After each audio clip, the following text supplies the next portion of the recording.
Assalamualaikum warahmatullahi wabarakatuh. Bismillahirrahmanirrahim. Alhamdulillahi rabbil alamin. Wassalatu wassalamu ala sayyidina Muhammadin wa ala alihi wa sahbihi ajma'in. Bapak Ibu saudara-saudara sekalian, sebelum taklim kita baca Fatihah untuk orang tua kita, Ketua Umum Masjid Al-Ikhlas, Ustaz Haji Hasbi kurang sehat, atau mungkin ada yang lain yang tidak sampai kepada kami. Mudah-mudahan Allah Subhanahu wa Ta'ala mengangkat penyakitnya, memberikan kesembuhan yang segera dan kesembuhan yang sempurna, biniyati syifailahu wa limardul muslimin syifaan taman syifaan ajilan syifaan la yughadiru saqaman wa la alaman wa ila hadratin nabi. Al-Fatihah.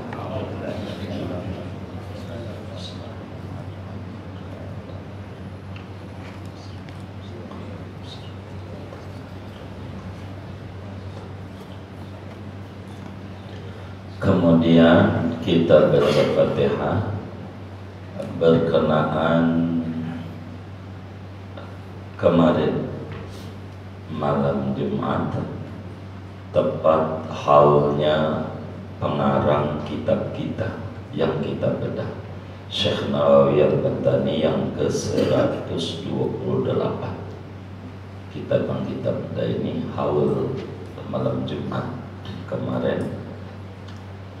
Kita baca Fatihah, maka Allah tinggikan derajat beliau, ilmu yang beliau tulis dan beliau sampaikan kepada umat menjadi jariyah, terus menerangi di alam barzahnya, dan kita semua dianugerahkan oleh Allah keberlimpahan barakah-barakah beliau, cahaya-cahaya beliau, ilmu-ilmu beliau.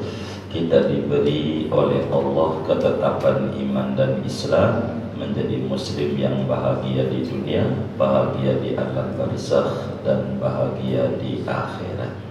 Amin. Al-Fatihah.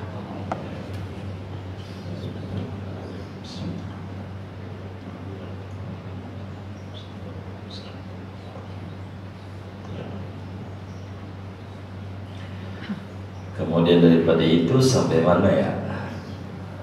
Halaman 63 ya, atas ya. Bismillahirrahmanirrahim. Qala ta'ala fa in khiftum alla yuqima hududallahi fala junaha alaihima fi maftadat bih. Paling atas halaman 63. Fa in khiftum, maka jikalau khawatir oleh kalian, an la yuqima hududallah, akan bahwa tidak menegakkan oleh keduanya, tidak menjalankan oleh keduanya suami istri hududallah, akan hukum-hukum Allah, fala junaha alaihima, maka tidak mengapa, tidak berdosa atas kedua suami istri, fi maftadat bih, pada apa yang membayar tebusan oleh istri bihi dengannya. Ay fala haraja ala zawji, yakni fala junahatu, maka tidak ada dosa atas suami, fi akhdhi maftadati zawjatu bihi nafsaha minal mali, pada mengambil apa yang membayar tebusan oleh istri bihi dengannya, nafsaha akan dirinya istri, minal mali daripada harta benda, liyutalliqaha agar supaya mencerai oleh suami akan istri, wala 'alaiha fi i'ta'ihi iyahu bitibati nafsiha, dan tidak mengapa atas istri fi i'ta'ihi iyahu pada memberikannya suami akan harta tuh tebusan tuh fi i'ta'ihi pada memberikannya suami akan harta bitibati nafsiha dengan senang hatinya si istri. Nazalat hadhil ayatu fi sya'ni Sabit ibn Qais ibni Syammas. Turun oleh ini ayat pada kelakuan, pada perihal sahabat Nabi namanya Sabit bin Qais bin Syammas. Wa fi sya'ni Jamilatin binti Abdillah bin Ubay, dan pada perihal sahabat Nabi Jamilah putrinya Abdullah bin Ubay bin Salul. Ishtarat nafsaha min zawjiha bimahriha, menebus oleh si istri, oleh Jamilah, akan dirinya Jamilah dari suaminya Jamilah dengan bayaran mas kawinnya Jamilah. Qala Rasulullah sallallahu alaihi wasallam li Sabitin, bersabda oleh Rasulullah sallallahu alaihi wasallam kepada Sabit bin Qais, khudh minha ma a'taitaha wa khalli sabilaha, ambillah olehmu wahai Sabit dari Jamilah ma'a'taitaha, akan sesuatu mas kawin yang memberikan oleh kamu akan Jamilah, akan mas kawin itu. Wa khalli sabilaha, dan biarkan olehmu sabilaha, akan jalan hidupnya Jamilah. Jadi biarkan tuh lepasin. Fafa'ala, maka memperbuat oleh Sabit bin Qais. Fakana dzalika awwal khul'in fil Islam, maka ada oleh yang demikian itu, yaitu mula-mula khulu' di dalam Islam.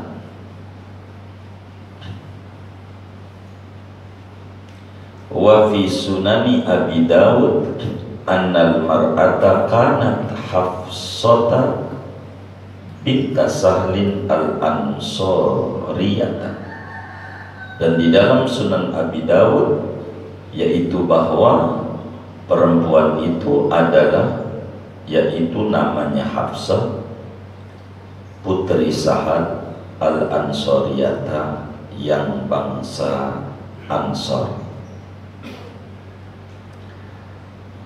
Segini dulu kali ya, biar nggak terlalu panjang ya. Wallahu a'lam bishawab.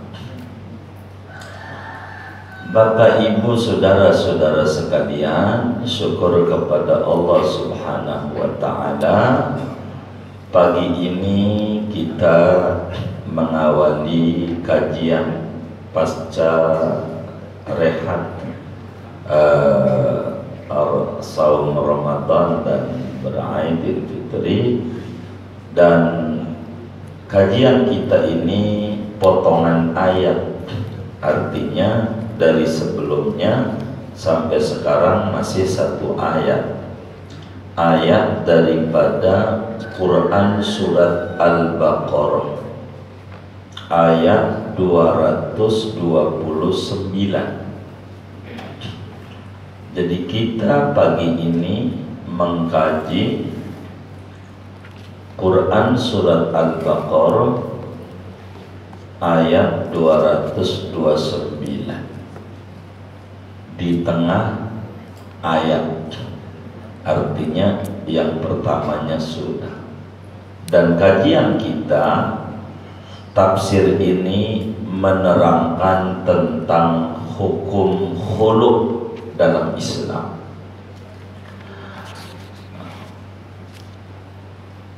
Bapak Ibu Saudara,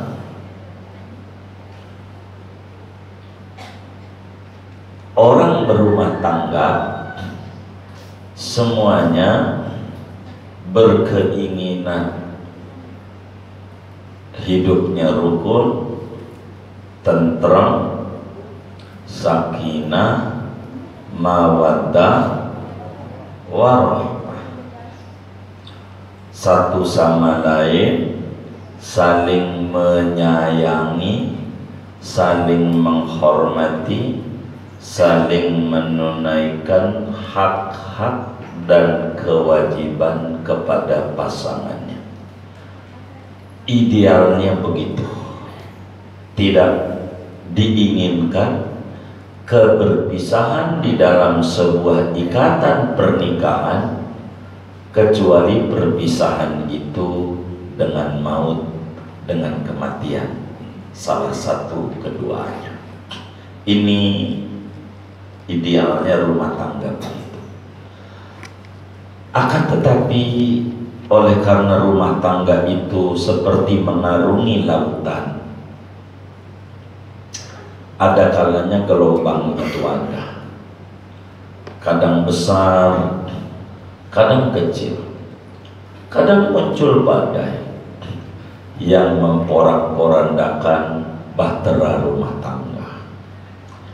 Islam datang di tengah-tengah umat manusia mengatur bagaimana bila kemudian terjadi sesuatu yang tidak diinginkan dimulai pada waktu awal-awal dia niat menikah. Ternyata perbedaan itu semakin tajam antara suami dan istri, sehingga karena Islam itu rahmatan lil alamin, maka Islam ada rahmat yang diberikan kepada suami, ada rahmat yang diberikan kepada istri terkait ketidakcocokan, sehingga suami dibekali oleh Islam dengan bekal talak, sehingga talak ada di genggaman suami dengan bekal talak 3, mau sekaligus dijatuhkan ataukah tidak sekaligus, pokoknya 3. Aturan talak 1, talak 2 sudah, nanti habis ayat ini kita ngomongin talak 3, ngomongin. Sementara perempuan tidak boleh dalam Islam di bawah kungkungan suami yang sudah tidak seirama. Artinya ketika merasa tidak cocok dengan suami ini, mohon maaf, semisal suaminya ternyata mencuri gitu, atau tukang mabok, kata minum teh botol tapi cat topi miring, seumpama, atau hal lain begitu, sehingga dia bingung tuh sebagai istri, ini bagaimana? Islam memberikan hak juga kepada istri, namanya hak khulu, namanya hak khulu. Mungkin bahasa terjemahan sederhananya talak tebus. Khulu itu terjemahan sederhananya talak tebus. Talak tebus, khulu. Ini dikenal ajaran ini nih, khulu. Saya tidak panjangkan dengan panjang Pak, ayat ini kami tidak baca semua, tapi pertemuan mendatang masih ngaji ini. Panjang paparannya, tapi kami berupaya ini dalam pertemuan ini kami singkat-singkat. Mudah-mudahan semuanya terangkum dengan singkat ini. Khulu, saudara, apa sih khulu itu begitu?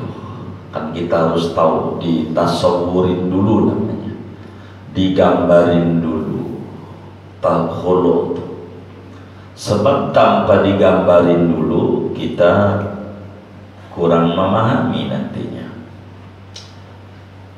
Kalau kata kitab Sulamul Munawwarah, kitab mantik itu, idraku mufradin tasawuran olim wa darku nisbatin bitasdiqil wusim.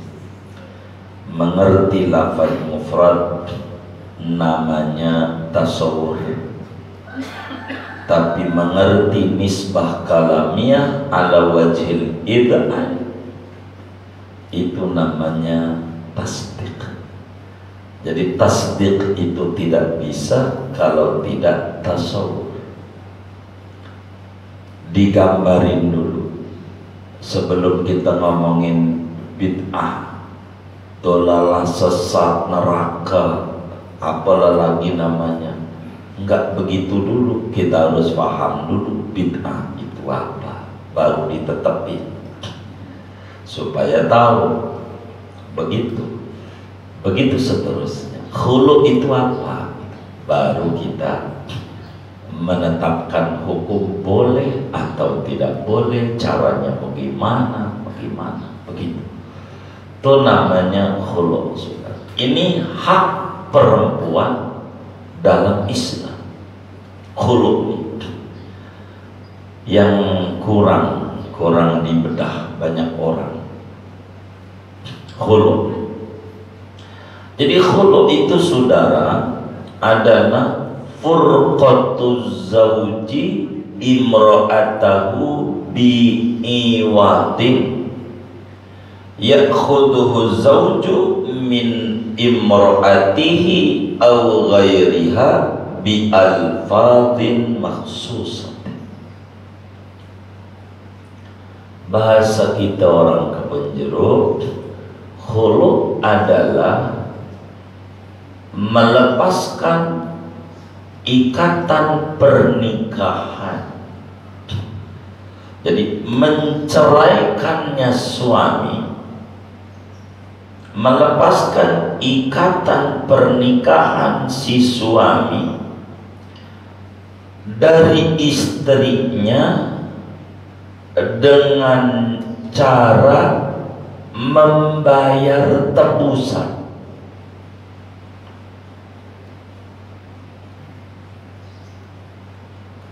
Yang tebusan ini diambil oleh suami, baik tebusan itu dari istrinya atau dari pihak ketiga, orang lain selain istrinya, tentu dengan kata-kata yang ditentukan oleh agama. Itulah khulu. Jadi khulu itu perceraian yang terjadi atas dasar imbalan, bayaran yang diberikan oleh si istri kepada suami. Jadi bayaran ini menjadi kata kunci yang disebut khulu. Bayar si istri itu untuk melepas ikatan pernikahan dia dengan suaminya. Bisa saja bayarnya dengan mas kawin seperti semula. Dulu mas kawinnya pakai emas sekilo, balikin sekilo, atau dengan lebih dari itu, atau dengan kurang dari itu. Suaminya menyetujui, bubarlah pernikahan itu, dan disebut bubarnya pernikahan itu bukan talak dalam Islam, bukan tolak, tapi namanya khulu. Ini kita mau mengatur itu sebagai dasar dalil adanya khulu. Quran surat Al-Baqarah ayat 229. Dan kajian fikih kita di Nurul Fikri tidak menyentuh ini, karena kita punya kajian ini fikihnya Thimarul Yani'ah yang dibatasi satu sub dari 7 sub hukum Islam. Hukum Islam itu ada fikih ibadah, ngaturnya ibadah aja. Kalau ngomong ibadah tuh dari mulai wudu, sholat gitu, zakat ya, terus puasa, haji, ada ngomong korban akikah, itu aja. Kalau udah ngomong begitu tuh habis dah, tamat tuh kitab fikihnya. Sub ekonomi Islam enggak dibahas, perdata Islam enggak dibahas, hukum waris enggak dibahas, karena kecil kitab itu. Pidana Islam tidak ada, hukum ketatanegaraan dalam Islam tidak ada, obligasi saham nggak ketemu, artinya nggak tertulis karena kecil orientasinya, jadi tak ada bisa terpenuhi pada kita kajian di tafsir. Begitu kajian itu. Islam ini luas ajarannya. Nah, khulu itu kata Allah, fa in khiftum, kalau Anda takut, Anda siapa? Kalian ini siapa? Kan mukhatabun, yang diajak bicara oleh Allah. Maknanya adalah hakim. Hakim, kalau zaman dulu hakimnya adalah Rasulullah. Kalau kalian wahai hakim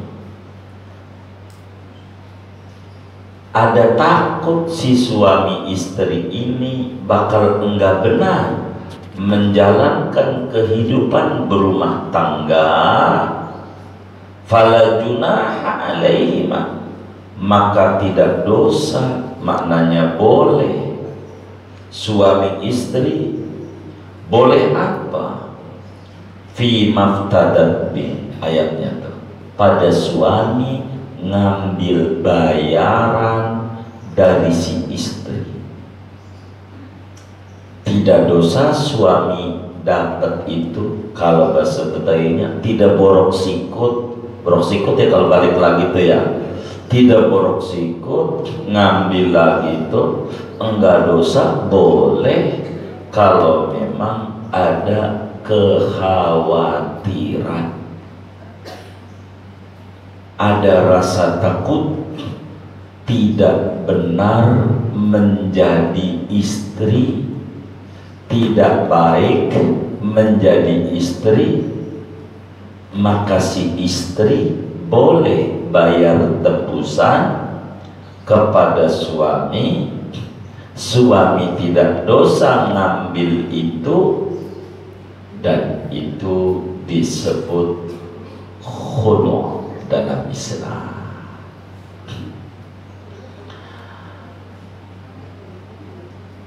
Kita berbicara asbabun nuzul. Asbabun nuzul itu latar belakang turunnya ayat. Kalau hadis namanya asbabul wurud, latar belakang terjadinya omongan Nabi, namanya asbabul wurud kalau hadis. Kalau Quran asbabun nuzul. Ini penting mengetahui ilmu asbabul wurud dalam hadis, asbabun nuzul dalam Al-Quran. Karena begini saudara,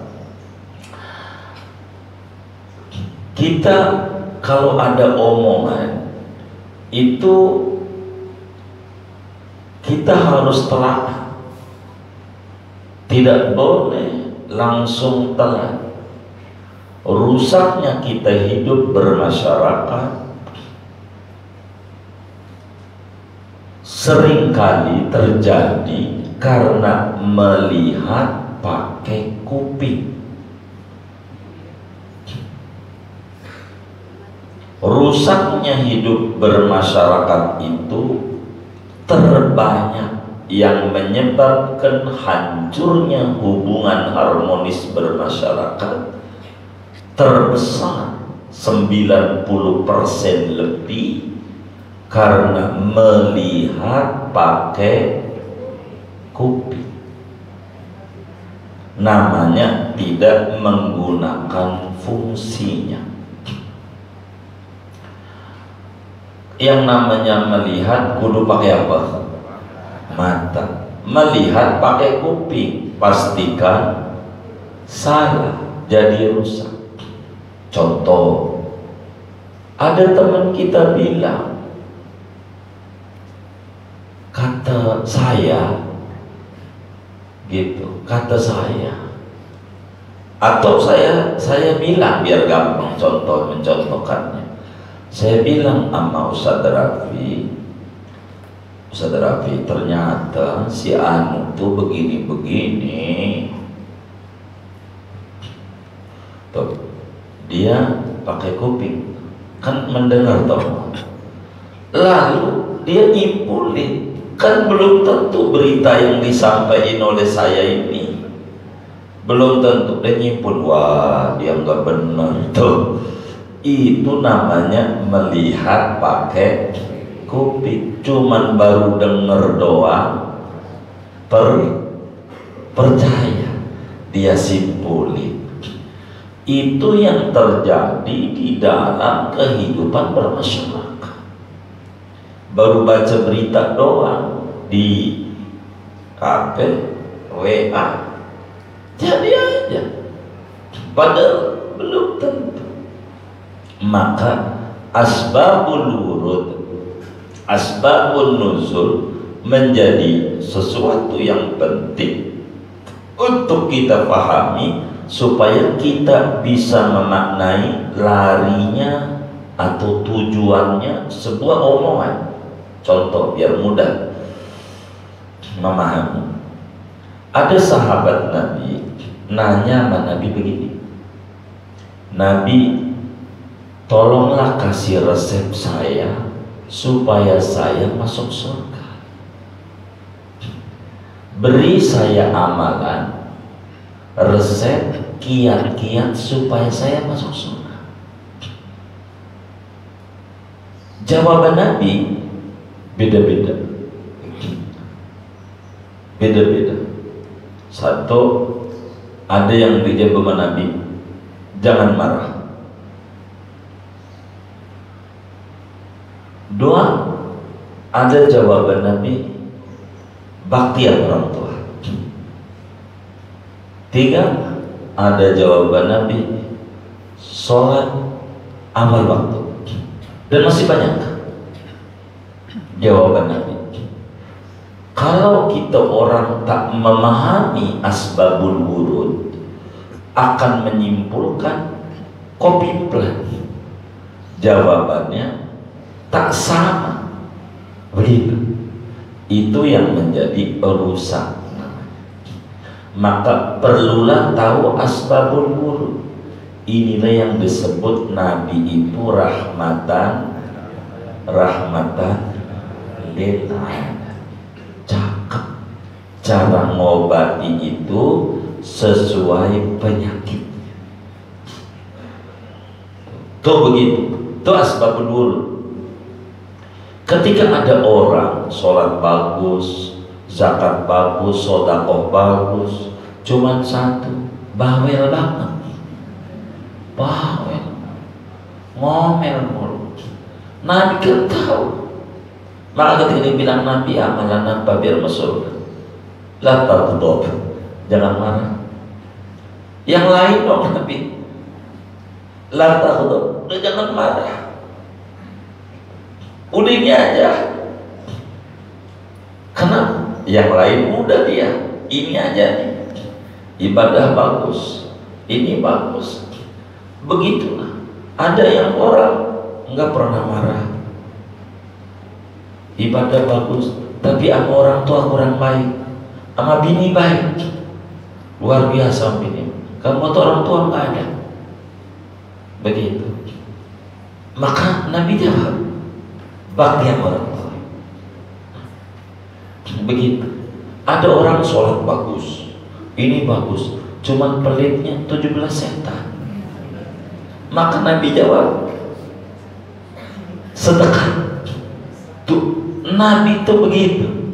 Di dalam ini namanya asbab. Kalau kita tahu itu, hebat. Begitulah cara menyelesaikan persoalan. Begitu. Nih kita ngomongin Quran, asbabun nuzul. Dulu saudara, Nabi kan sahabatnya banyak. Sahabat itu ya kayak kita orang lah, sebagai perwakilan kita umat di akhir zaman, punya kehidupan yang berbeda-beda. Ada orang namanya Sabit bin Qais bin Syammas. Ini kepada beliau lah ayat ini turun pertama kali. Sabit bin Qais bin Syammas. Sabit ini saudara sahabat besar, bukan bahasa kita orang ecek-ecek, bukan, orang besar.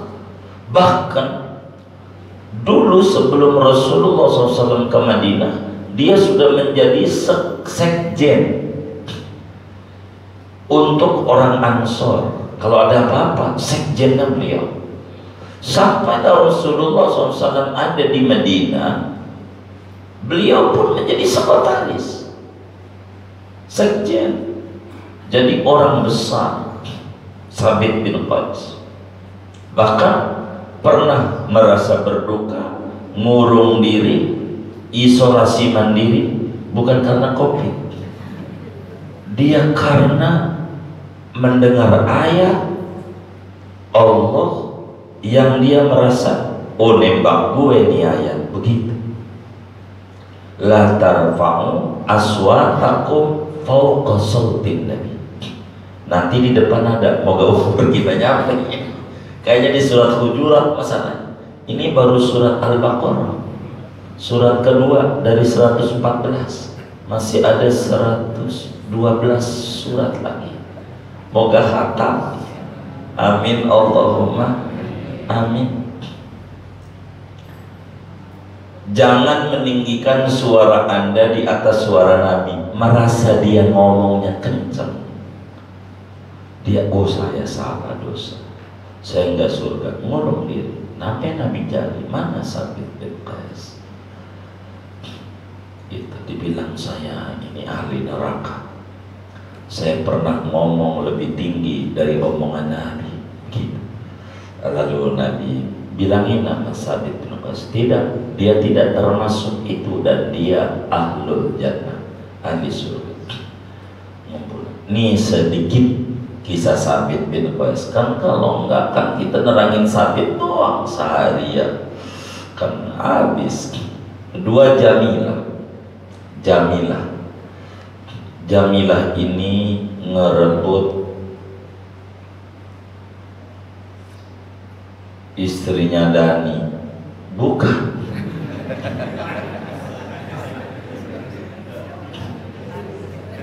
Bukan. Jamilah ini sahabat Nabi. Jamilah bin Abdullah bin Ubay bin Salul.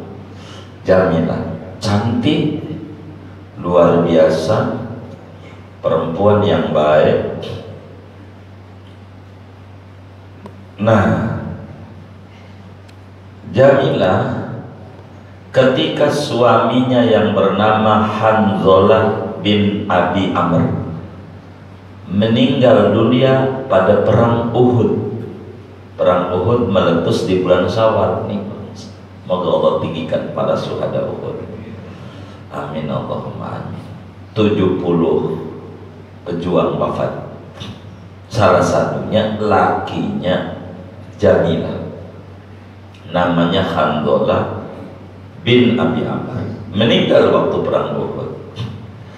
Habis itu Jamilah menikah, seorang janda menikah dengan Sabit bin Qais bin Samas, menikah. Berjalanlah kehidupan itu normal. Dengan pernikahan itu mas kawin, kebun kurma siap panen 1 hektar. Mas kawinnya ada di kebun jeruk, orang nikah mas kawin tanah 1 hektar. Ada, luar biasa. Ini pengikut Sabit bin Qais. Begitu, 1 hektar. Mas kawinnya itu bukan tanah doang, ada pohon kurmanya dan kurmanya siap panen. Artinya langsung dapat duit. Begitu, langsung dapat duit. Menikah normal kehidupan, tapi saya mau sedikit cerita tentang sosok Sabit bin Qais. Sejarahnya kenapa terjadi perceraian. Sabit bin Qais ini orangnya kulitnya hitam. Kulitnya hitam. Hitam kulit ini sama dengan hitam rambutnya. Jadi antara rambut dan kulit enggak beda. Kan kalau kita orang kan hitam juga, tapi kan rambut berbeda ya, hitam banget dah. Sabit ini perawakannya hitam, legam. Kedua, tidak jangkung, apa? Kate, pendek banget. Jadi Sabit ini pendek, hitam, bulat, rada gendut begitu. Tuh begitu. Jamilah cakep, namanya aja Jamilah. Begitu, cantik, parasnya luar biasa, menawan, udahlah semuanya, udah luar biasa. Kemudian Jamilah uring-uringan, udah minta cerai aja. Ini sesudah berumah tangga sekian tahun, muncul ini laki kagak layak diajak kondangan. Kurang ajar kan? Tuh gitu. Kan biasanya laki nih bini nggak pantas sebab kondangan. Ini bini dia pegel diri. Zaman dahulu kalau ada masalah nggak pernah diceritain di grup WA, dibikin status, apalagi di Facebook. didampingi nama temannya, enggak, tapi mengadu kepada ulama, mengadulah kepada Sayyiduna Muhammad sallallahu alaihi wasallam, kepada Rasulullah. Ini kasus. Kata Jamilah bilang begini sama Nabi, ya Rasulullah, inna Sabit bin Qaisin zawji, fa inni la aibu alaihi bi khuluqin waladini, walakinni akrahu an la uqima hududallah. Kata Jamilah, Rasulullah, jujur suami saya Sabit bin Qais itu, saya tidak bermasalah berbicara akhlaknya, ya Allah baik, sayang banget sama bini, sayangnya Masya Allah. Mau kemana aja bini, kalau ke pasar nih ATM-nya udah beli banyak, silahkan. Enak nggak bu punya laki kayak gitu bu? Iya enak. Laki ibu kayak begitu nggak? Waduh enggak lagi. Ini Sabit tuh gitu, baik banget. Akhlak kami no comment, akhlaknya cakep. Agamanya urusan ibadah Allah luar biasa. Cuma Nabi, saya ini takut nggak bisa jadi istri yang soleha. Saya nggak bisa Nabi, takut saya dosa jadi istri masuk neraka. Saya pengen pisah sama Sabit. Pada syarah hadisnya nih dijelaskan perilaku sosok Sabit. Kenapa Jamilah ngomong begitu halus? Sebab lakinya hitam, pendek, bulat. Pokoknya enggak enak dah saya punya lakinya. Benar, memandang aja pegel, mandangnya doang, enggak senang. Yang tadinya itu susah, tambah susah lihatnya. Begitu sudah. Intinya enggak seret di dia. Gitu. Ini terusannya. Dulu nikahnya bagaimana begitu ya, begitu. Akhirnya kata Nabi, jadi wis enggak Nabi, saya pengen cerai dengan suami saya.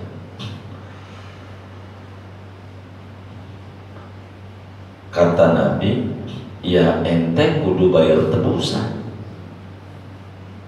balikin mas kawinnya. Mas kawinnya apa? Kebun kurma sekar, balikin. Kata Jamilah, saya tambahin Nabi, bukan sekedar mas kawin, saya lebihin, yang penting saya dicerai. Jamilah, panggillah Sabit bin Qais. Ini binimu minta cerai dan baru tebusan. Mas kawin ente ambil, begitu. Kata Nabi, talliqha,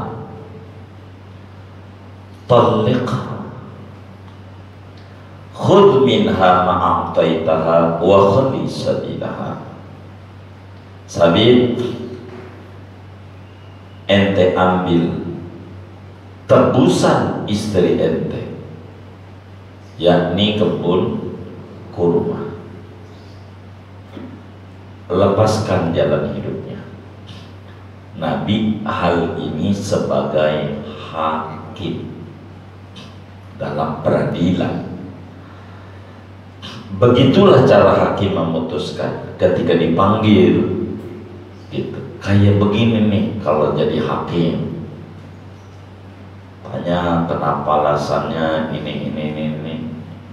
Saya bayar baik. Apalagi ngomong kalau mau nggak apa-apa, saya cerai asal Fortuner 1.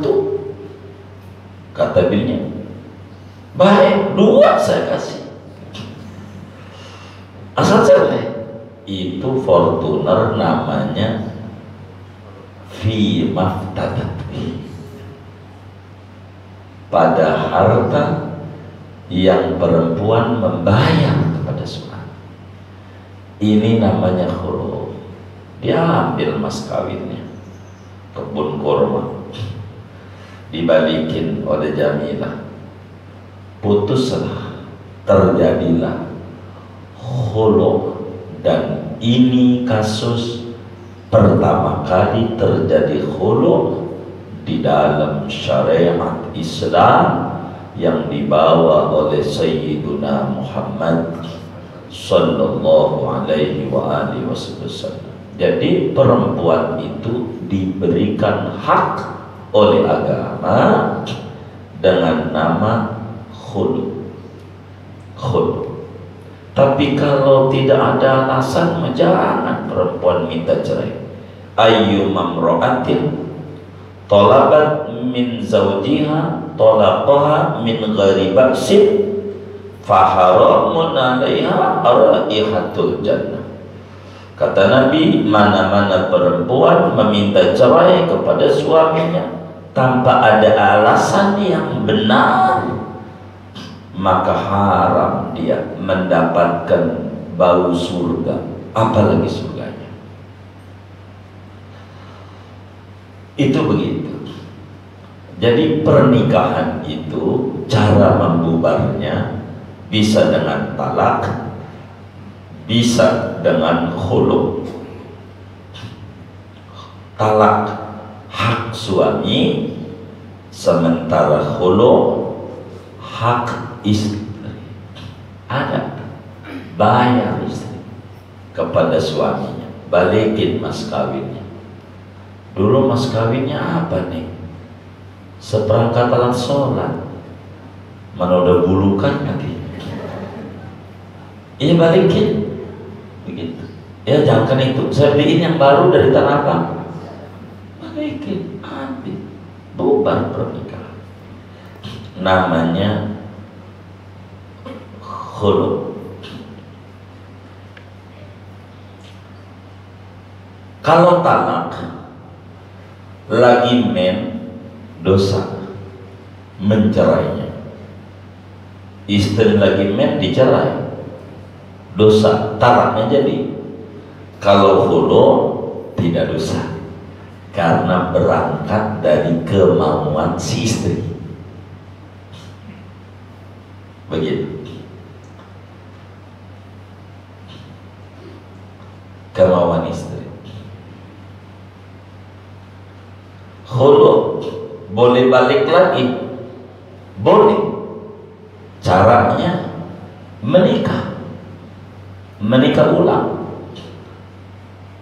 Udah khulu, kata si istri, bang cerai. Kalau mau Fortuner itu baik, kasih Fortuner lagi, bubar nikah.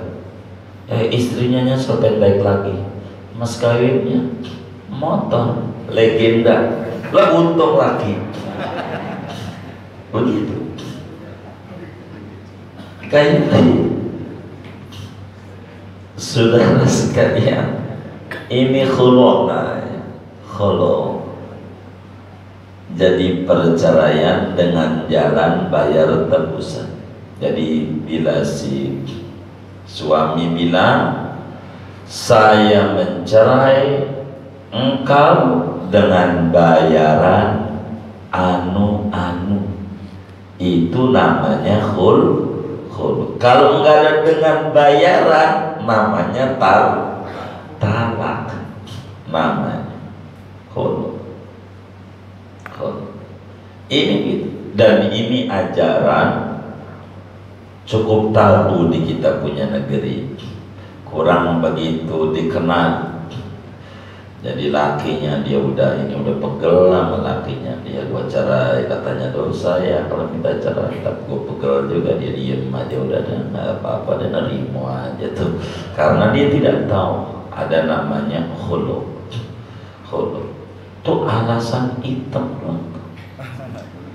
Ini ngeri kalau alasan ini, mana kita hitam lagi, kata bini kita gua nyontoh Jamilah.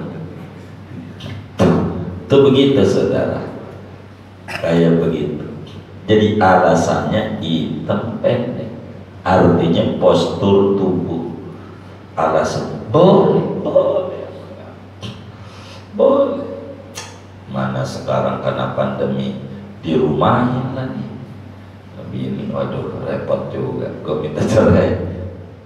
Ada ajarannya, namanya khulu, hak perempuan. Islam tuh begitu, rahmat. Kalau dia khawatir tidak menjadi istri yang benar, menjalankan kewajiban sebagai istri. Itu makna fa in khiftu an la yuqima hududallahi fala junaha alaihima fi maftadat bih. Jika Anda para hakim takut pasangan itu tidak menjalankan kewajiban sebagai istri atau suami istri pada bagian ini,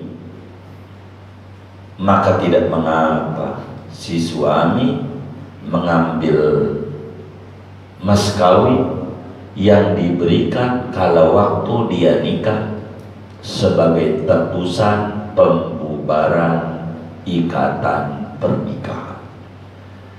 Namalah disebut khulu. Nih cerita asbabun nuzul dulu. Sesudah cerailah dari Sabit bin Qais, akhirnya Jamilah menikah dengan Malik bin Dahsyam, menikah dengan Malik bin Dahsyam, nikah. Orangnya tinggi, ganteng, cakep.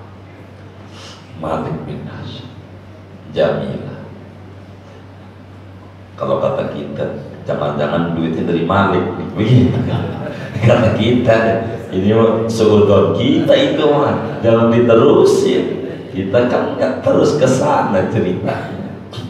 Itu kasus terjadi kehidupan berumah tangga. Jadi adalah Islam mengatur namanya khulu sebagai bentuk pengakuan Islam terhadap hak wanita. Itu bisa jadi sarjana sudah. Ini doangnya segini bisa khulu sebagai pengakuan Islam terhadap hak wanita. Itu bisa jadi sarjana agama. Segitu doang tuh, gampang sarjana. Tahu-tahu jadi MAG aja, begitu doang tuh, begitu gampang. Yang kayak timangnya segitu doang, poinnya segitu doang, jadi begitu, jadi begitu, hanya begitu. Hanya perpanjangannya. Bagaimana kalau suami itu tidak mau menceraikan dengan bayaran bagaimanapun? Ini dalam kajian madhabnya ada beberapa madhab hakim lah yang menceraikan, tapi dengan talak satu, seperti Rasulullah, talikha wa khudh minha ma a'taitaha wa khudh sabilah. Dalam pemahaman Imam Syaukani, ini hakim yang menjatuhkan karena Nabi bilang tolik. Amr ini amr daripada itu, bukan amr irsyad, tapi amr lil wujub. Meski dalam pandangan madhab kita Syafi'i amr ini irsyad. Sebagai hakim ya gimana tuh, fortuna kan lumayan 600 itu dapat duit, ente bisa borong tuh di Cianjur berapa itu? begitu. Tuh kayak begitu. Dipikir-pikir juga masih lebih juga, lumayan juga. Paling nggak ngelebarin tanah di Gunung Sindur dan silakan. Itu kayak begitulah gambaran-gambaran dalam kehidupan berumah tangga. Inilah namanya khulu. Tapi masih besok masih ngaji ini sekali lagi. Karena kalau saya panjangin ke panjang, tuh khiftum kan ada uraiannya. Khawf apa? Ini terjadinya. Apakah ketakutan itu dari sisi suami, apa dari sisi istri, atau dari keduanya, atau dari pihak lain, atau bagaimana? Bagaimana kalau mertua? Mertua nggak demen banget sama mantu, kan bisa terjadi. Udah kakak banget, anak udah demen banget. Mau pilih, tapi mertua nggak demen, pokoknya cerai dah, lu cerai anak gue. Kata si mantu, asal bapak bayar, begitu bayar. Ya paling nggak 100 juta, 150 juta gue bayar, lu cerai. Ini juga khulu. Khulu panjangnya begitu.